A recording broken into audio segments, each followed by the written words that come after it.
그 책자 중에 책 이름이 어떤 책 이름인가 하면 늘 급한 일로 쫓기는 삶이라는 책이 있습니다.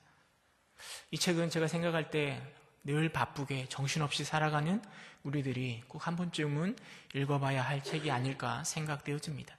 그 책에 보면 우리가 늘 시간에 쫓겨 살아간다라고 말합니다.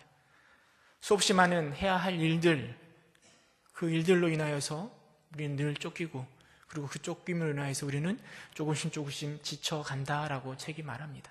저자는 그것을 시간의 횡포라고 이렇게 표현하더라고요. 하나님 우리에게 이 세상 만물을 다스리라 말씀하셨습니다.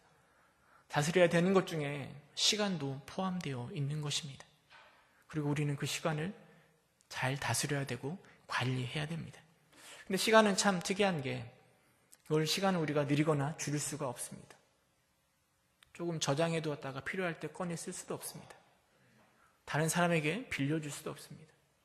시간은 모든 사람에게 동등하게 주어지고요. 또 한 번 지나간 시간은 돌이킬 수가 없는 것입니다. 여러분, 시간을 잘 관리한다라는 것은 그 주어진 시간을 잘 활용함을 이야기합니다.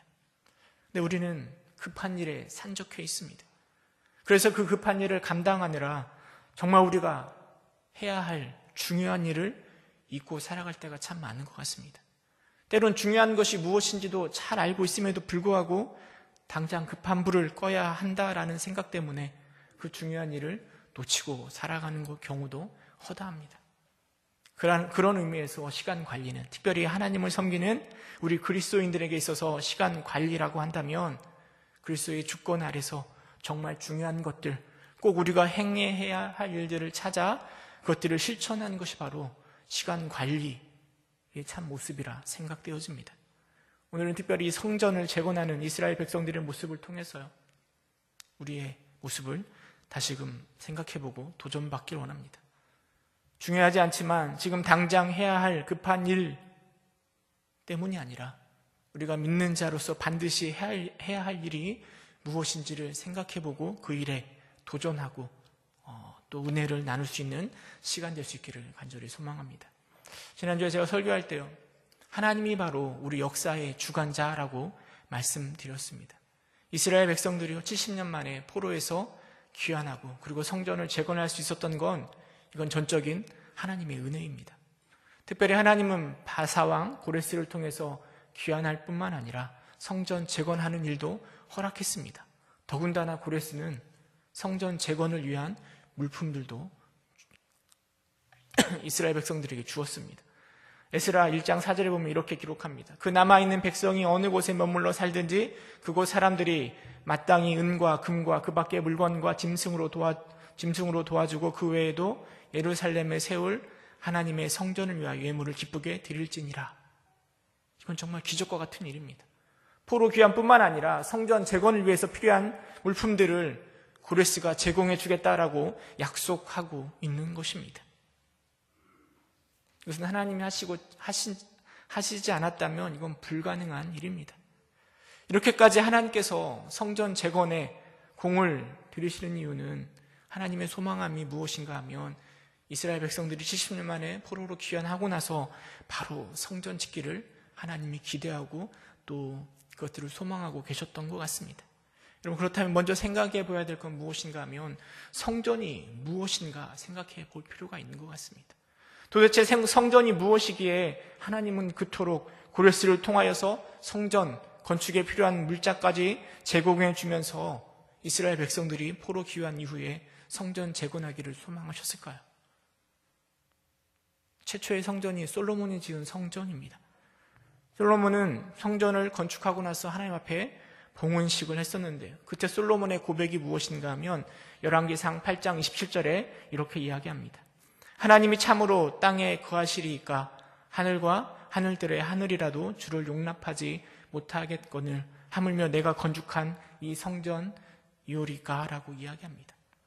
초월적인 하나님을 성전이라는 건물 안에 거하신다라는 것은 불가능합니다. 그것을 알기에 솔로몬이 고백하기를 하늘의 하늘이라도 주를 용납하지 못할 것이라 라고 말하고 있습니다. 그런데 그럼에도 불구하고 하나님은 그 이스라엘 백성들에게 뭐라 이야기하시는가 하면 우리 열왕기상 9장 3절 함께 읽어볼까요? 열왕기상 9장 3절 말씀 함께 읽어보도록 하겠습니다. 시작.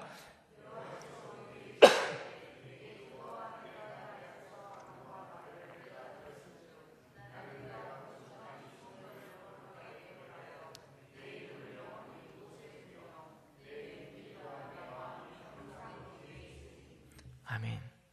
하나님 뭐라 말씀하시는가 하면 솔로몬 너가 지은 그 성전에 그 성전을 거룩하게 구별하여서 내 이름을 영원히 그곳에 두고 그리고 내 눈과 내 마음을 그곳에 두겠다라고 말씀하고 계십니다.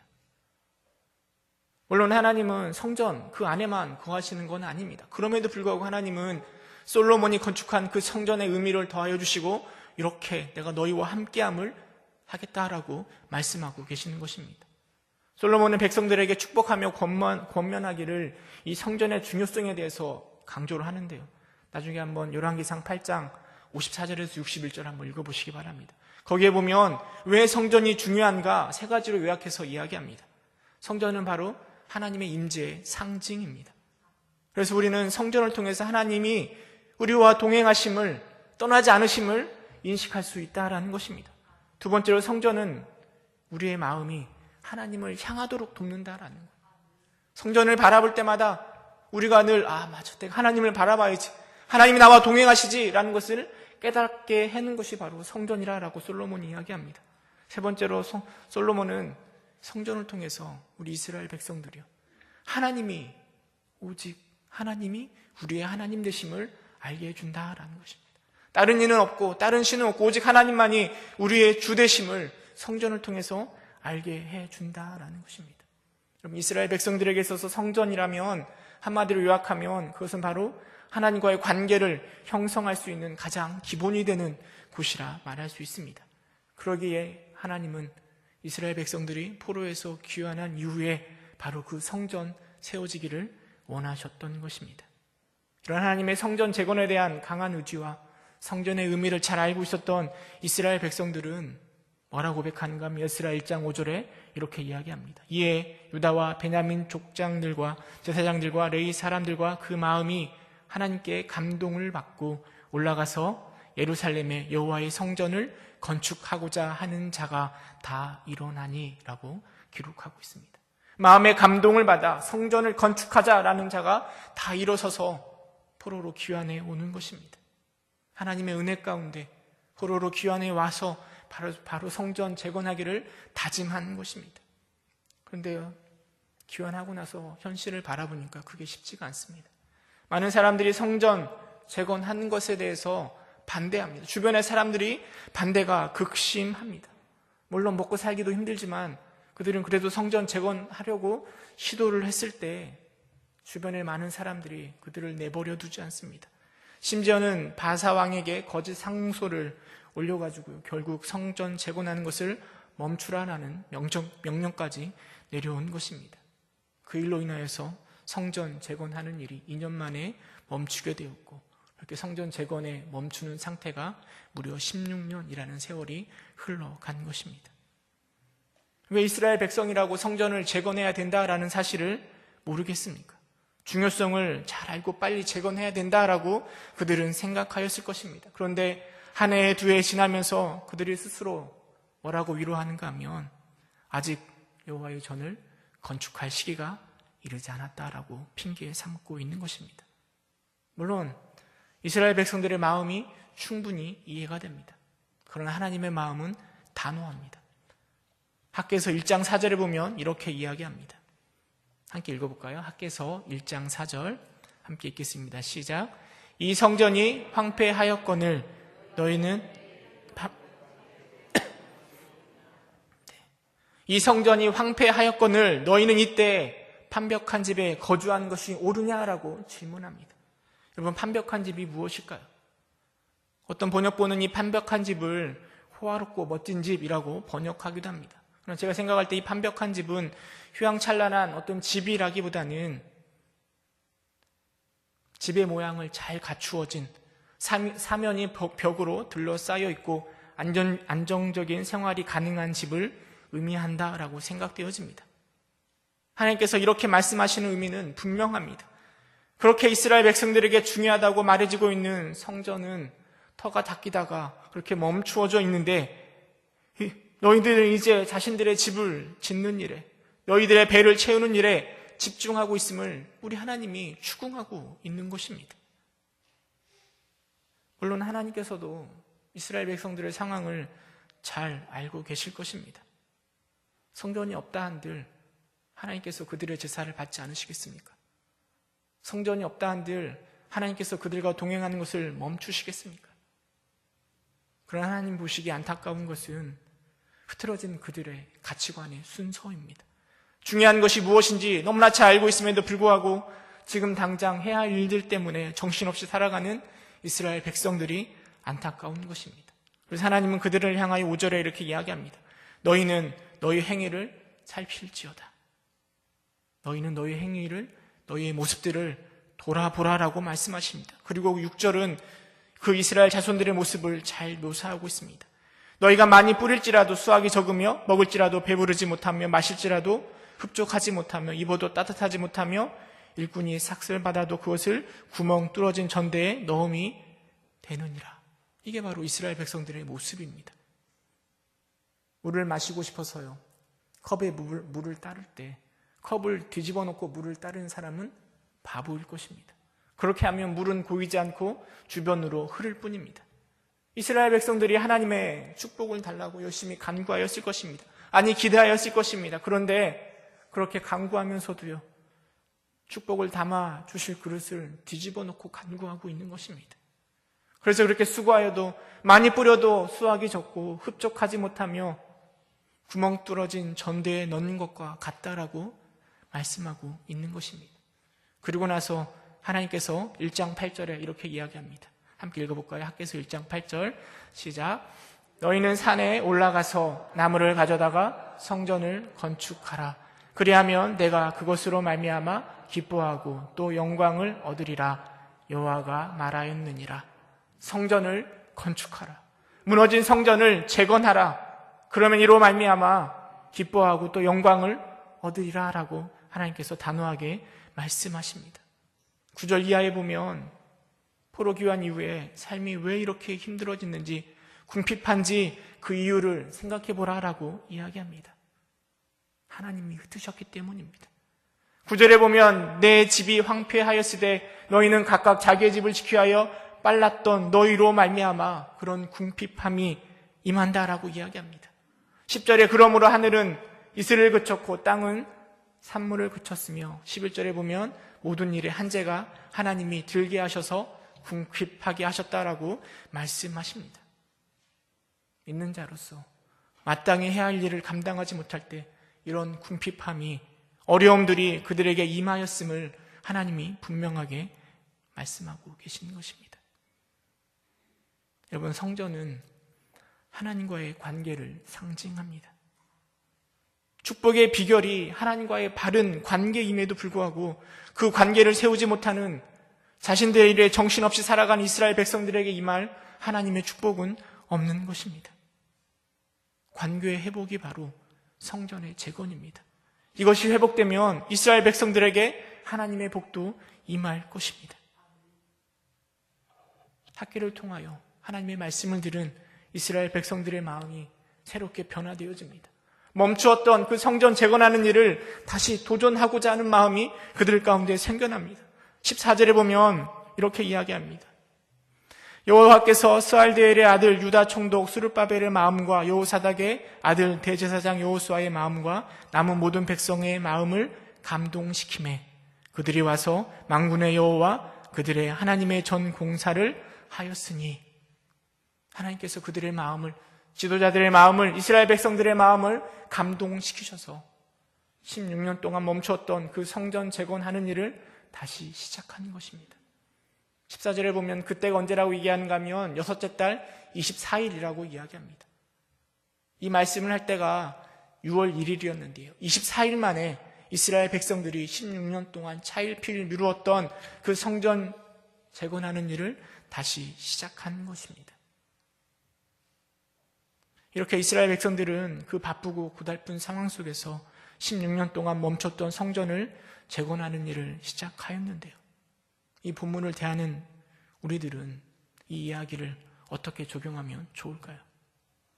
먼저는 오늘 우리에게 있어서 성전이 무엇일까, 어디일까를 좀 생각해 볼 필요가 있는 것 같습니다. 성전은 하나님의 임재의 상징입니다.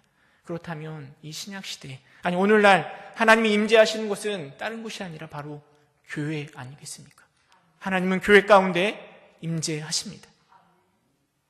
물론 교회라고 해서요, 이 건물을 말하는 게 아닙니다. 어떤 교회는 수지성전, 또 분당선전 이렇게 부르기도 합니다. 그러나 교회는 건물이 아닙니다. 하나님이 임재하시는 곳은 우리 부평동국교회 이 건물 안에, 특별히 강대상 안에 그렇게 거한다라고 생각하는 것은 잘못된 생각입니다. 교회는 다른 것이 아니라 하나님을 나의 구주로 믿는 자들의 모임입니다. 여러분들이 바로 교회이고요. 여러분들 안에, 여러분들의 모임 가운데, 우리들 가운데 하나님이 거하시는 것입니다. 에베소서 2장 21절, 22절에 보면 이렇게 이야기합니다. 그의 안에서 건물마다 서로 연결하여 주 안에서 성전이 되어가고 너희도 성령 안에서 하나님이 거하실 초소가 되기 위하여 그리스도 예수 안에서 함께 지어져 가느니라. 하나님을 믿는 우리가요, 서로 연결되어 교회를 이룹니다. 그리고 그 교회 안에 하나님께서 거하시고 그 교회가 성전이 되고 성령 안에서 하나님이 거하실 초소가 된다라고 이야기합니다. 예수님도요, 너희 안에, 너희의 모임 안에 하나님의 나라가 있다라고 말씀하십니다. 우리 부평 동북교회 건물 말고 여러분들 안에 우리가 바로 하나님의 성전이고 하나님이 거하시는 귀한 성전이라는 것을 우리가 기억해야 될 것 같습니다. 뿐만 아니라 고린도전서는 이렇게 고백합니다. 고린도전서 3장 16절에 너희가 하나님의 성전인 것과 하나님의 성령이 너희 안에 거하시는 것을 알지 못하느냐라고 말씀하십니다. 누가 성전이라고요? 너희가. 우리 자신이 바로 성전이라고 이야기하고 있습니다. 그래서 성전된 우리는 우리의 몸을 보다 더 거룩하게 해야 된다라고 말씀하시는 것입니다.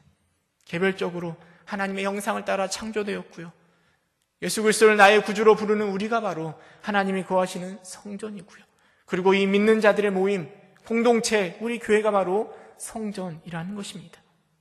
그렇다면 이제 성전된 우리 교회, 우리 교회 성전된 우리와 우리 교회의 상태가 어떠한지 점검해 볼 필요가 있는 것 같습니다. 여러분 한번 생각해 보시기 바랍니다. 교회는 하나님의 성전인 나의 상태는 어떠하다라고 생각되어지십니까? 학계가 활동하던 그 시절에 성전은 건물을 말하였습니다. 눈에 보이는 것이고 지금 그 성전은 70년 동안 허물어져 있었습니다. 오늘날 우리에게 있어서 성전은 눈에 보이지 않습니다. 그러나 우리는 이 성전이 어떠한지 영적으로 판단해야 되는 것입니다. 영적으로 하나님의 성전된 우리와 교회가 과연 정결한가, 거룩한가, 그래서 하나님과의 관계가 돈독한가, 이것을 판단의 기준으로 삼아서 우리의 성전이 어떠한지 생각해 볼 수 있다라는 것입니다. 여러분, 우리의 성전은 멀쩡하다라고 생각하십니까? 아니면 죄와 욕심으로 곳곳이 무너져 내려 엉망이라고 생각되어집니까? 오늘날 우리 성전의 모습이 어떠한지 제가 말씀드리지 않아도 우리 스스로가 너무나 잘 알고 느끼고 있을 거라 생각되어집니다. 여러분, 지금이 바로 이 성전을 재건하기 위해서 우리가 나서야 될 때라 생각되어집니다. 지금부터 우리의 성전을 재건해야 됩니다. 사실 이런 성전 재건에 대한 요구는 오래전부터 있어 왔었습니다. 우리가 즐겨 부르는 찬양 중에 부흥이라는 찬양이 있습니다. 이 땅의 황무함을 보소서, 이 땅을 고쳐주소서, 부흥의 불길 타오르게 하시고 이 땅에 임하소서라는 가사인데요, 얼마나 많이 찬양하고 있습니까? 근데 그 찬양이 나올 때가 2000년이었습니다. 올해가 2018년인데요.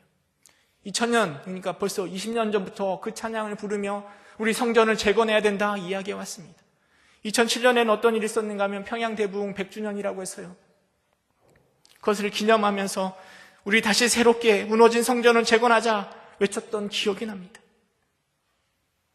10수년 전부터 끊임없이 성전을 재건해야 된다 라고 많이 외쳐왔지만 오늘날도 여전히 보면 무너져 버린 곳이 너무나 많은 것 같습니다. 성전의 재건은 물론 교회적으로 교회를 새롭게 함으로 시작될 수 있습니다. 그러나 저는 개인적으로 성전의 재건은 교회에서부터가 아니라 우리 개인에서부터 시작되어야 된다고 생각합니다. 우리 개인이 변할 때, 우리가 새롭게 될 때 자연히 교회가 변화되는 것 아닐까요? 교회를 바꾸려고 하니까 쉽지 않은 것 같습니다. 우리가 먼저 하나님이 거하시는 거룩한 성전이 될 때, 그리고 우리가 함께하는 교회는 당연히 거룩한 성전으로 바뀌어가지 않을까요? 교회를 탓하고 다른 사람 탓하기 전에 나를 먼저 재건하시는, 나를 먼저 하나님이 거하시는 성전으로 바꿔가는 여러분 되시기를 주님의 이름으로 축원합니다. 여러분, 그렇다면 어떻게 하면 이 무너진 성전을 회복할 수 있을까요? 말씀을 통해서 한 3가지 정도만 생각해 보고자 합니다. 첫째로 우리에게 필요한 건 작전 타임이 필요한 것 같습니다. 늘 급한 일에 쫓기는 삶을 보면 작전 타임을 불러야 된다 이렇게 이야기하더라고요. 이게 무슨 이야기인가 하면 우리가 읽은 본문에 보면 재건에 앞서서 하나님 뭐라고 말씀하시는가 하면 5절에 너희는 너희 행위를 살필지니라 얘기합니다. 7절에도 너희는 자기의 행위를 살필지니라 라고 말씀합니다. 여러분, 이것이 바로 작전 타임 아니겠습니까? 나의 행위를 살펴보는 것, 돌이켜보는 것. 오늘 또 우리는 수없이 많은 계획과 생각 속에서 목표를 가지고 살아가고 있습니다. 때로 물론 이런 목표도 없이 그냥 정신없이 살아가기도 합니다. 그러나 우리는 이런 일상생활에서 모든 것들을 다 차단하고 내려놓고 우리의 행동을, 우리의 상황을 점검해 볼 시간이 필요하다라는 것입니다. 이게 바로 작전 타임이라는 것이죠. 이 작전 타임을 통해서 내가 바른 생각을 가지고 바른 목적을 가지고 바른 길을 가고 있는지 점검해 보아야 된다라는 것입니다. 작전 타임을 어떻게 가질 건지는 개인적으로 다 다를 수 있습니다. 그러나 일반적으로 우리는 기도를 통해서요. 기도하는 것을 통해서 이 작전 타임의 시간을 가질 수 있습니다. 기도를 통하여 내 모든 것을 내려놓고 내 모습을 돌아보는 시간을 가질 수 있습니다. 새벽 기도의 시간을 통해서, 아니 새벽이 힘들면 저녁 시간을 통하여서, 교회 나오는 것이 힘들다면 하나님께 집중할 수 있는 골방을 찾아서 이 작전 타임의 시간을 가질 수 있습니다. 그리고 이 시간을 통하여서 내 생각을 결단하는 것이 아니라 하나님의 말씀을 붙들고 하나님의 뜻에 집중하고, 그리고 과연 하나님과 나의 관계가 어떠한지, 성전이 잘 세워져 가는지를 돌이켜볼 수 있는 시간이 우리에게 너무나 필요하다라는 것입니다. 두 번째로 한 걸음부터 시작하는 것입니다. 성전 재건을 멈춘 이들이 다시 성전 재건을 시작하려 할 때 무엇부터 생각이 들었을까요? 성전을 재건하려면 건축 자재들이 필요하잖아요. 좋은 물건들이 필요하잖아요. 나무들이 필요하잖아요. 기술들이 필요하잖아요. 그런데 지금 포로에서 돌아온 그들에게는 아무것도 가진 게 없습니다. 부유하지도 않고요, 좋은 기술이 있는 것도 아닙니다. 솔로몬이 성전을 지을 때 한번 생각해 보시기 바랍니다. 성전을 짓기 위하여서요, 당대 최고의 기술자들을 불러옵니다. 두루 왕으로부터요, 최고의 건축 자재들을 수입해 옵니다. 백향목과 좋은 것들을 다 가져옵니다. 그리고 그걸 가지고 성전을 재건하였는데 지금 포로에서 돌아온 그들에게 가지고 있는 것은 아무것도 없습니다. 그것 때문에 주저주저 하고 있는지도 모르겠습니다. 근데 1장 8절에 보면 너희는 산에 올라가서 나무를 가져다가 성전을 건축하라. 그리하면 내가 그것으로 말미암아 기뻐하고 또 영광을 얻으리라 라고 우리 하나님이 말씀하십니다. 산에 올라가서 나무를 가져다가 성전을 건축하라라는 것입니다. 그러면 내가 기뻐하겠다라고 말씀하십니다. 저는 이 말씀들이요, 어떻게 들리는가 하면 지금 당장 네가 할 수 있는 것에서부터, 물론 뛰어난 건축 기술을 가지고 있는 사람을 불러올 수도 없고 좋은 재료를 구할 수도 없지만 지금 당장 네가 할 수 있는 것에서부터 시작하라라는 말씀으로 들립니다. 당장 산으로 올라가서 나무를 가지고 와서 그걸 가지고 성전을 재건하는 일을 시작하라는 것입니다. 여러분, 첫 술에 배부를 수 없고 천리길도 한 걸음부터입니다. 우리의 무너진 성전을 재건하기 위해서 처음부터 너무나 많은 것을 도전하면, 물론 이렇게 도전하여서 잘 이룰 수도 있지만 자칫 잘못하면 쉽게 다시 멈출 수 있습니다. 얼마나 큰 일을 하는 게 중요한 게 아니라 당장 내가 할 수 있는 것에서부터 시작하는 것, 도전하는 게 중요하다 생각되어집니다. 그리고 거기서부터 조금씩 더 확장해 나아가는 것입니다. 성전 재건을 하기 위해서, 하나님과의 관계를 회복하기 위해서 내가 할 수 있는 것을 오늘부터 도전하시기 바랍니다. 그리고 한 걸음 한 걸음 더 깊은 관계로 성전을 더 재건해 갈 수 있기를 소망합니다. 또 세 번째로, 하나님이 함께 하심을 기억해야 됩니다. 하나님께서 성전 재건을 하라고 했을 때요, 하나님 우리의 연약함을 너무나 잘 알고 있습니다. 돌아서며 무너져 내리는 우리의 성전의 모습을 너무나 잘 알고 있습니다. 그런데 하나님께서 학개서 13절에 이렇게 말씀하십니다. 그때 여호와의 사자 학개가 여호와의 위임을 받아 백성들에게 말하여 이르되, 여호와가 말하노니 내가 너희와 함께 하노라. 성전이 바로 하나님이 함께 하시는 것의 상징인데요, 짓기도 전에 하나님께서 이미 내가 너와 함께 할 것이다 라고 말씀하고 있습니다. 저는 이 말씀이요, 걱정하지 말고, 두려워하지 말고, 무서워하지 말고, 무너진 성전 재건하는 일에 힘을 다하여 다시 도전하라라는 말씀으로 들립니다.